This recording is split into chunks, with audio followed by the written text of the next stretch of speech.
Hello students, welcome to Ved educational academy. So या लेक्चरमध्ये आपण वेक्टर डिफरन्शिएशन हा युनिट स्टार्ट करत आहोत. सगळ्यात पहिले वेक्टर म्हणजे काय, what is a vector. So vector is a quantity which has magnitude as well as direction. Okay, for example मी हा फोर्स घेतलाय, this is the force is a vector quantity. तर फोर्सला मॅग्निट्यूड पण आहे, that is let's say 100 Newton, 200 Newton, 500 Newton, and direction पण आहे, direction. Okay, so this is known as the vector quantity which has the force, magnitude and the direction. Okay, तर सगळ्यात पहिले एखादा वेक्टर क्वांटिटी आपण represent कशी करतो. Late us say this is x1, y1 and z1. ह्या पॉइंटचे coordinates आहेत x1, y1, z1 आणि ह्या पॉइंटचे कोऑर्डिनेट्स आहेत x2, y2, z2. So the force vector can be written as x2 minus x1 I bar, y2 minus y1 j bar and z2 minus z1 k bar. सगळ्यात पहिले ऑनलाईनच्या दृष्टीने माहिती पाहिजे तुम्हाला की what is I bar, what is J bar and what is K bar. I bar, J bar and K bar represents the direction of x axis, y axis and z axis. म्हणजे ह्या फोर्सची x axis च्या डायरेक्शनची value किती आहे, x2 minus x1. याच फोर्सची y axis कडे जाणारी व्हॅल्यू किती आहे, y2 minus y1. आणि ह्याच फोर्सची z axis कडे तोंड करणारा जे मॅग्निट्यूड आहे ते किती आहे, z2 minus z1. थोडक्यात I, J and K represents the axis x, y आणि z. थोडक्यात जर तुम्हाला प्रश्न विचारला x ऍक्सिस ची डायरेक्शन काय असेल तर I बार, y ऍक्सिस ची डायरेक्शन काय असेल J बार आणि z ऍक्सिस ची डायरेक्शन काय असेल K बार. ओके, सो कुठलाही फोर्स घ्या, कुठलाही force, let us say A bar, it is represented as A1 I bar plus A2 J bar plus A3 K bar. थोडक्यात प्रत्येक फोर्सला तीन कंपोनेंट असणार आहेत, एक x ऍक्सिसचा कंपोनेंट, एक y ऍक्सिसचा कंपोनेंट, एक z ऍक्सिसचा कंपोनेंट, A1, A2, A3. तसंच अजून एक फोर्स घेतला B बार, तर B1 I bar plus B2 J bar plus B3 K bar. Okay, so हे दोन वेक्टर्स आहेत, A बार आणि B बार. आता मॅथमॅटिकली A बार म्हणजे काय, वेक्टर आहे ज्याला मॅग्निट्यूड पण आहे आणि ज्याला अँगल पण आहे. काय आहे, मॅग्निट्यूड पण आहे आणि अँगल किंवा आपण म्हणू त्याला direction. Okay, vector have a magnitude and direction. हे आपण रिप्रेझेंट करतो A bar is equal to A cap. A bar is equal to A into A cap. A म्हणजे काय, A म्हणजे मॅग्निट्यूड. A म्हणजे काय, A म्हणजे मॅग्निट्यूड, हे बघा. आणि A कॅप म्हणजे काय, A कॅप म्हणजे डायरेक्शन. A कॅप म्हणजे डायरेक्शन. सो इथे बघून तुम्हाला कळतंय की vector is having magnitude also and direction also. Okay, हे रिप्रेझेंटेशन आहे. आता हाऊ टू कॅल्क्युलेट ए. ए म्हणजे काय आहे, मॉड ऑफ A बार. ए म्हणजे काय आहे, हे बघा, ए म्हणजे काय, मॅग्निट्यूड. हे बघा, कुठल्याही वेक्टरच्या वर लाईन असली की तो वेक्टर झाला, कुठल्याही क्वांटिटीच्या वर लाईन असली लाईक दिस की तो झाला वेक्टर. आणि नुसता मी ए मेन्शन केलाय तर ते असतं मॅग्निट्यूड. मॅग्निट्यूड कसं कॅल्क्युलेट करायचं, अंडर रूट मध्ये A1 square plus A2 square plus A3 square, A1 square plus A2 square plus A3 square, हे झालं मॅग्निट्यूड. बी कसं येईल, बी, हा बी आपला बी बार. बी काय येणार, mod of B bar will be equal to under root मध्ये B1 square plus B2 square plus B3 square. So simple. How to calculate the magnitude, under root करा, प्रत्येकाचा square करून टाका, संपलं. आणि how to calculate the direction, तर डायरेक्शनचा नेहमी ह्या फॉर्म्युलावरून आपण डायरेक्शन उलटी काढतो. म्हणजे A cap is A bar upon A. हा A इकडे घेऊन गेलो डिवाइडला, A cap is equal to A bar upon A. A bar काय आहे, स्वतः वेक्टर. A बार काय आहे, स्वतः वेक्टर अपॉन A काय आहे, त्याचा मॅग्निट्यूड. सो डायरेक्शन कसं मिळतं तुम्हाला, वेक्टर अपॉन मॅग्निट्यूड. सो अशा प्रकारे तुम्हाला याची डायरेक्शन मिळेल. सो ही ओव्हरऑल जनरल थेरी आहे व्हॉट इज वेक्टर आणि त्याच्याबद्दल. सेकंड आपण जाणार आहोत प्रोडक्ट्स कडे. So there are two types of products in vectors. The first one is a dot product and the second one is a cross product. जे आपण scalar मध्ये म्हणतो तर फक्त आपण मल्टिप्लिकेशन करतो. आपण प्रोडक्ट म्हणजे काय करतो, साधा मल्टिप्लाय करून टाकतो न विचार करता. इथे असं नाही होत. इथे दोन प्रकारचे प्रोडक्ट आहेत, एक आहे डॉट प्रोडक्ट आणि एक आहे cross product. What is dot product? A bar dot B bar. हेच दोन ए बार बी बार आहेत बघा, ए बार बी बार आहेत. ए बार डॉट बी बार. तर डॉट प्रोडक्टचा फॉर्म्युला आहे A into B into cos theta. म्हणजे जर का दोन वेक्टरचा आपण डॉट प्रोडक्ट काढत असू तर what is the result of that? पहिल्याचं मॅग्निट्यूड दुसऱ्याचं magnitude into cos theta. And what is theta? Theta will be angle between that two vectors. Okay, so A into B into cos theta. And what will be the cross product? Cross प्रोडक्टचा formula आहे A into B into sine theta into N cap. Okay, आता पहिल्या दोन terms तर माहितीच आपल्याला. ए म्हणजे ए बारचा मॅग्निट्यूड, बी म्हणजे बी बारचा मॅग्निट्यूड, साइन थिटा, थिटा म्हणजे दोघांमधला angle. And what is the N cap? N cap is the normal to that surface where A and B lies. म्हणजे काय सांगतो, समजा हा प्लेन आहे, या प्लेनवर आपला ए आहे आणि याच प्लेनवर बी आहे. ह्या प्लेनवर आपले ए आणि बी आहेत. तर what will be the N cap? N cap will be the direction perpendicular to this plane. N cap will be direction perpendicular to this plane. थोडक्यात जर का दोन वेक्टर्स आहेत जे या जमिनीवर आहेत, दोन वेक्टर्स जर का जमिनीवर आहेत तर त्याची नॉर्मल काय असणार? वर जाणारी डायरेक्शन. म्हणजे काय? ह्या जमिनीला परपेंडिक्युलर, म्हणजे त्याला आपण म्हणतो नॉर्मल. आणि एन कॅप म्हणजे नॉर्मलची डायरेक्शन. कॅप म्हणजे काय असतं? कॅप म्हणजे असते अँगल किंवा direction. So what is N cap? N cap will be the direction of normal. आणि व्हॉट इज नॉर्मल? नॉर्मल म्हणजे perpendicular to that surface. So या एक एक टर्म्स खूप जास्त महत्वाच्या आहेत. ओके, सो हे झाले what are the dot product आणि क्रॉस प्रोडक्ट. आता बेसिक टर्म्स आहेत. जर का मी फक्त आय चा आयशी डॉट केला, आय चा आयशी डॉट केला, आय पण डायरेक्शनच आहे ना. I is also vector, J is also vector, K is also vector.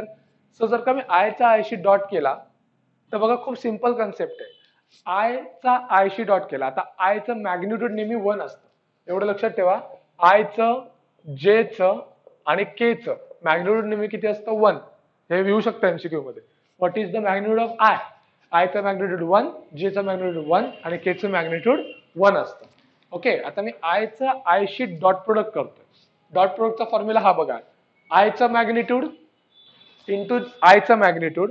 आता ए पण आयच आहे, बी पण आयच आहे. आय चा मॅग्निट्यूड किती लिहिलंय मी? 1. बी पण परत कोण आहे? आय. आय चा मॅग्निट्यूड किती आहे? 1. म्हणजे 1 इंटू 1 इंटू कॉस थिटा. आता थिटा किती आहे? स्वतःशी अँगल किती असतो नेहमी? 0. हे बघा, हा जर का आय आहे आणि तोच आय, तर स्वतःची अँगल किती असणार? नेहमी 0 असणार. So 1 into 1 into cos 0. Cos 0 किती असतो? 1. ओके, स्वतःशी अँगल कसा आहे बघा, सिंपल टर्म आहे. हा पहिला वेक्टर, हा जर मी दुसरा वेक्टर घेतला तर अँगल किती झाला? 90 झाला. Common sense. पण जर का हा पहिला वेक्टर आहे आणि याच्यावर मी दुसरा वेक्टर काढला तर अँगल किती झाला? 0. ओके, सो हा झाला. थोडक्यात मी इथे काय प्रूव्ह करायचा प्रयत्न करतोय की स्वतःशी डॉट प्रोडक्ट केला तर आन्सर किती येतं? 1. काय म्हटलं मी? स्वतःशी डॉट प्रोडक्ट केला तर आन्सर किती येतं? 1. म्हणजेच जे बार डॉट जे बार आणि के बार डॉट के बार, या तीन टर्म्स खूप जास्त महत्वाच्या आहेत. A bar dot I bar dot I bar, J bar dot J बार आणि के बार डॉट के बार किती असतं? 1. तेच मी आता उलट विचारतो, आय चा जे शी काय येणार? आय चा जे शी काय येणार? तेच कन्सेप्ट आहे. आय चा मॅग्निट्यूड 1, जे चा मॅग्निट्यूड 1, 1 इंटू 1 1. सोडून द्या. Cos theta. आता आय आणि जे मध्ये अँगल किती असतो? नीट समजून घ्या. आय कोणाची डायरेक्शन आहे? एक्स ची. जे कोणाची डायरेक्शन आहे? वाय ची. सो एक्स आणि वाय कसे असतात एकमेकांना? 90 डिग्री. म्हणजे थोडक्यात आय आणि जे मध्ये अँगल किती झाला? 90 डिग्रीचा अँगल झाला. And what is cos 90? तर ते पार्ट पाहिजे तुम्हाला कॅल्शियम मध्ये पुट करून बघा. कॉस 90 आहे 0, कॉस 90 आहे 0. सो दुसरी आपण काय गोष्ट ऐकली ह्याच्यातनं काढली की स्वतःचा दुसऱ्याशी डॉट प्रोडक्ट किती येतो 0. तसंच जे चा के शी आणि के चा आय शी किती येणार 0. सो महत्वाचं वाक्य लक्षात ठेवा, स्वतःचा स्वतःशी डॉट 1, स्वतःचा दुसऱ्याशी डॉट 0. सो हे आपण बोललो आता डॉट प्रोडक्ट बद्दल. आता आपण बोलूया क्रॉस प्रोडक्ट बद्दल. स्वतःचा स्वतःशी क्रॉस, नीट लक्ष देऊन ऐका. स्वतःचा स्वतःशी क्रॉस काय येणार? आयचा आयशी क्रॉस. आता मला सांगा आय आणि आय ह्यांच्यामध्ये अँगल किती असतो? स्वतःचा स्वतःशी अँगल किती असतो? 0. आणि क्रॉस प्रोडक्ट बघा तर क्रॉस प्रोडक्ट मध्ये काय आहे? साइन थिटा आहे. साइन 0 किती असतो? सो थर्ड कन्क्लुजन, स्वतःचा स्वतःशी क्रॉस किती? 0. सो परत 3 कन्क्लुजन रिपीट करतोय. स्वतःचा स्वतःशी डॉट 1, स्वतःचा दुसऱ्याशी डॉट 0, स्वतःचा स्वतःशी क्रॉस 0. आता राहिलं काय? चौथा आणि लास्ट, स्वतःचा दुसऱ्याशी क्रॉस. आय क्रॉस जे, जे क्रॉस के आणि के क्रॉस आय. ही एक कन्सेप्ट खूप जास्त महत्वाची. नीट समजून घेऊन ऐका की जर का मी आय चा जे सोबत क्रॉस करतोय तर ह्या वरच्या फॉर्म्युलामध्ये व्हॅल्यूज टाकतो. आय चा मॅग्निट्यूड 1, जे चा मॅग्निट्यूड 1. सो 1 × 1 1च राहणार आहे, सोडून द्या. आय इंटू जे करतोय तर आय आणि जे मधला अँगल किती असतो म्हटलं मग अशी 90 डिग्री असतो. एक्स आणि वाय ऍक्सिस अँगल किती? 90 डिग्री. साइन 90 किती? 1. थोडक्यात हा पण 1 झाला, हा पण 1 झाला आणि हा पण 1 झाला. उरलं कोण? N cap. What is N cap सांगितलं होतं मी तुम्हाला. एन कॅप म्हणजे नॉर्मलची डायरेक्शन. आता सिंपल टर्म आहे. आय आणि जे म्हणजे कुठले कुठले ऍक्सिस आहेत? आय म्हणजे एक्स ऍक्सिस आणि जे म्हणजे वाय ऍक्सिस. या दोन ऍक्सिसला परपेंडिक्युलर कुठली ऍक्सिस असणार? Z axis. 3च ऍक्सिस आपल्या लाईफ मध्ये आहेत, एक्स वाय आणि झेड. हा जर का एक्स आहे, हा जर का वाय आहे, तर एक्स आणि वाय ला परपेंडिक्युलर कुठली ऍक्सिस असते? झेड ऍक्सिस असते. आणि झेड ऍक्सिसची डायरेक्शन काय? आपल्याला ऍक्सिस ने विचारले, एन कॅप आहे. एन कॅप म्हणजे त्या झेड ऍक्सिसची डायरेक्शन म्हणजे काय? के. ओके. सो स्वतःचा दुसऱ्याशी क्रॉस तिसरा. सो जे क्रॉस के आय आणि के क्रॉस आय जे. फक्त एक कॉम्प्लिकेटेड टर्म आहे इथे. हे बघा, आय जे आणि के जर असा गेलो, आय इंटू जे के, क्लॉकवाईज म्हणतोय मी, असं असं क्लॉकवाईज म्हणजे left to right. I cross J K, J cross K I and K cross I J. थोडक्यात जर मी लेफ्ट टू राईट जात असेल तर पॉझिटिव्ह, बट जर उलटा जात असेल, उलटा म्हणजे काय? हे बघा, आय क्रॉस जे के आहे ना, जर मी जे क्रॉस आय विचारलं तर तो असणार आहे मायनस के. तर तो असणार आहे मायनस के, कारण उलट जातोय आपण. एक जेव्हा वर जाते परपेंडिक्युलर तर दुसरी परपेंडिक्युलर खाली जाते. खाली म्हणजे minus. Okay. So third is K into I minus I, K into J and K sorry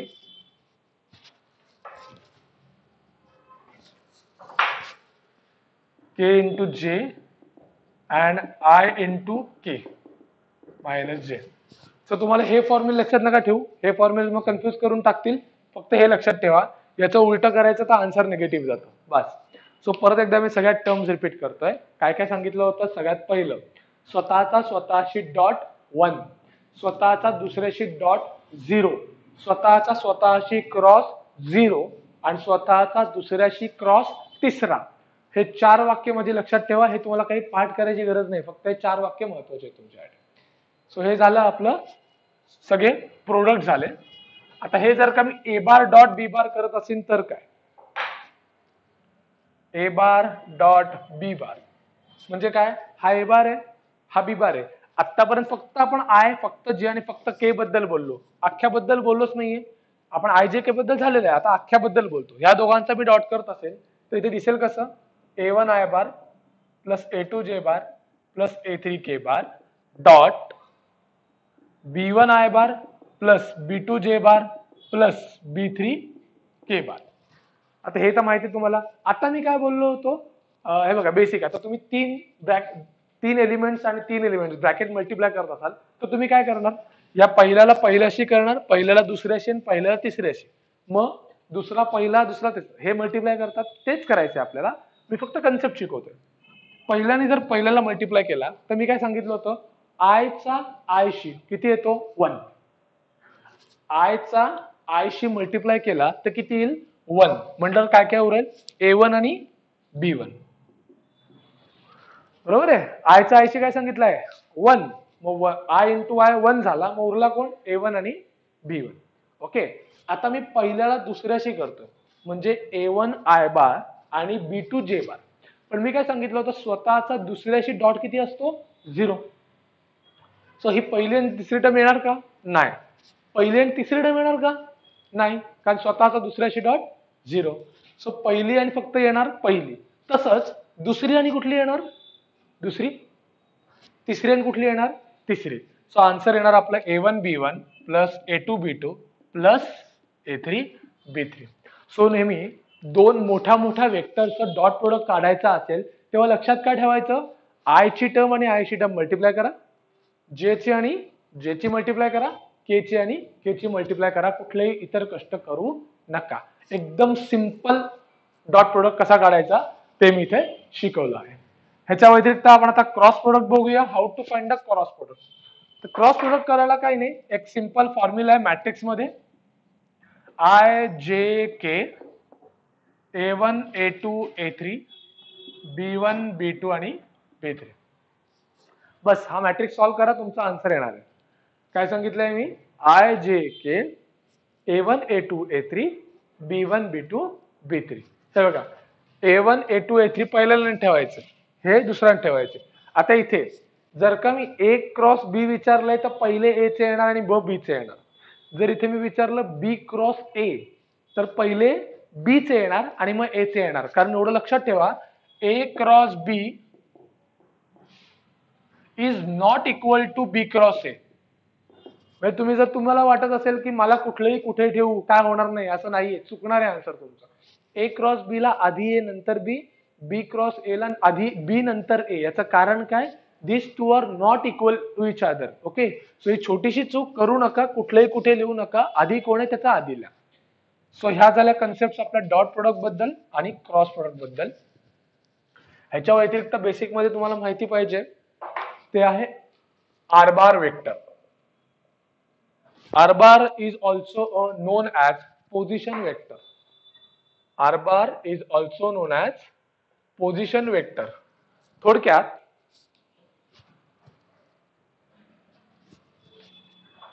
एक आपला 3 सिस्टीम आहे, X आहे, Y आहे आणि Z आहे. ही 3 डायमेन्शनल सिस्टीम आहे. एक कर्व आहे, एक कर्व ड्रॉ केली. या कर्व मध्ये प्रत्येक ठिकाणी त्या कर्वला एक पोझिशन आहे, एक एलिमेंट आहे. समजा मी या कर्वनी चालतोय, मी कुठल्या तरी पर्टिक्युलर पॉइंटला उभा आहे, ती माझी पोझिशन झाली. त्या पोझिशनला आपण म्हणतो R bar, which is known as position vector of that particle on the curve. व्यवस्थित समजतंय? The position of the particle on this curve is known as R bar and it is X I bar plus Y J bar plus Z K bar. खूप simple formula आहे. Position vector काढा म्हटल्यावर काय करणार तुम्ही, x घेणार त्याला I बार लावणार, वाय घेणार त्याला जे बार लावणार, झेड घेणार त्याला के बार लावणार. याला आपण म्हणतो position vector. The next term comes tangent vector और वेलोसिटी वेक्टर.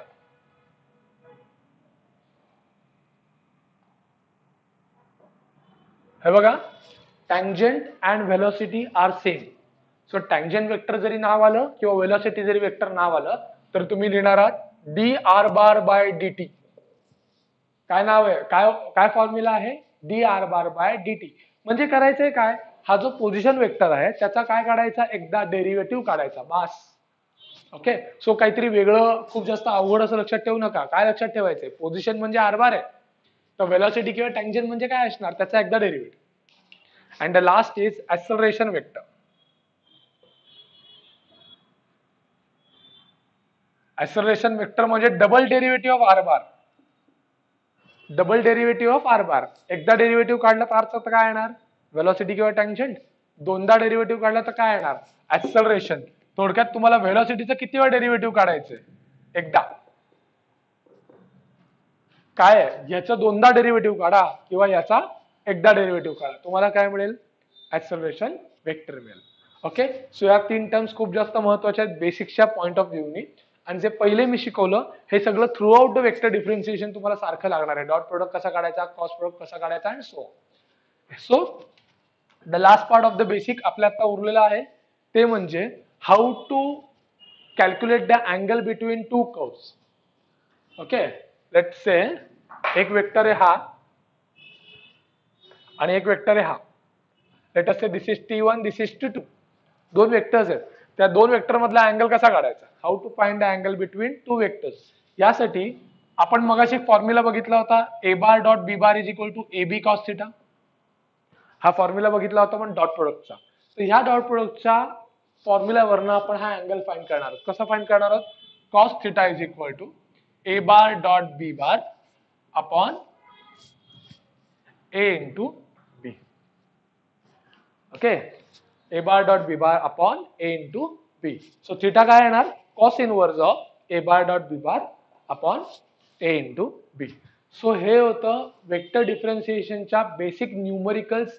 एमसीक्यू सॉल्व्ह करण्यासाठी लागणारं प्रत्येक नॉलेज, इच अँड एव्हरीथिंग जी तुम्हाला बेसिक एमसीक्यू सॉल्व्ह करायला लागणार आहेत, एवढं सगळं क्लिअर करा, तुमचे प्रत्येक बेसिकचे प्रॉब्लेम्स 100% सॉल्व्ह होतील. ओके, सो हे झाले आपण बेसिक सगळे फॉर्म्युले आणि कन्सेप्ट क्लिअर करून घेतल्या. ह्याच्यावर बेस्ट आपण पुढच्या लेक्चरमध्ये काही एमसीक्यू बघूया. थँक्यू.